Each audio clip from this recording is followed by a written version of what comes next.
Hey everyone, welcome back to Bike Asinine. It's been a minute since I put out a video. Man, since this COVID-19 hit us all, we've gotten a lot more people out walking around and just out on the trails in general. And it makes it really difficult for me to set up and film a video. But nonetheless, I thought today would be a great time to go over tire pressure, since we've never really done that on the channel too in depth. So yeah, I'm not going to do anything crazy today here, just going to do it really basic. So we're not even really going to talk about exact tire pressure amounts. I'm just going to go with basics. So because fat bikes typically are fully rigid bikes, some of course have the front suspension fork, but we're going to do about the same thing. What we want to do is we want to have a lot less pressure in our front tire than we do in our back tire, because this is going to be our suspension fork. Whoa, look out, knocking the bike over.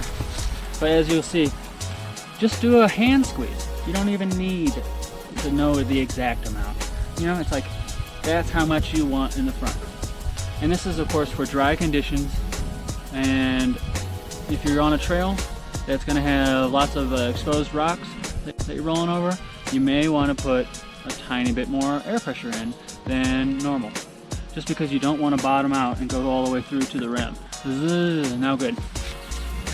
So on the back tire, in the summertime, well, mainly when you're riding on packed trails, you're going to want to have more tire pressure in the back, and a lot of tire pressure actually, more than you would think, because we want to cut down on the rolling resistance that these fat bikes have. As you know, fat bikes, you get too low with the tire pressure, every crank you're just not going anywhere. You know what I mean? I'm sure if you've gotten your tire pressure down to about 4 psi, you know, in the winter time, you've experienced that. And that's no fun. It basically makes the day like you're riding your workout bike with it turned all the way up to 10 or 11, right? Now, in my opinion, one of the most important things to bring with you when you're going out fat biking is your trusty air pump.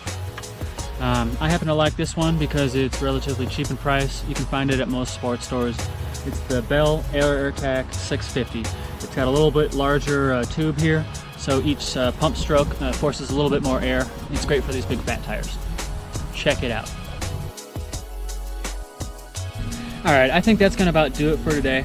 We really just wanted to get a real basic rundown of tire pressure for fat bikes, and we'll get into much more detail when I'm out on doing some rides on sand, and when the winter comes around when I'm on snow. We'll get real into detail with exact PSI. But that's going to do it for today. Thanks for watching. Don't forget to like and subscribe. Check out our Instagram page.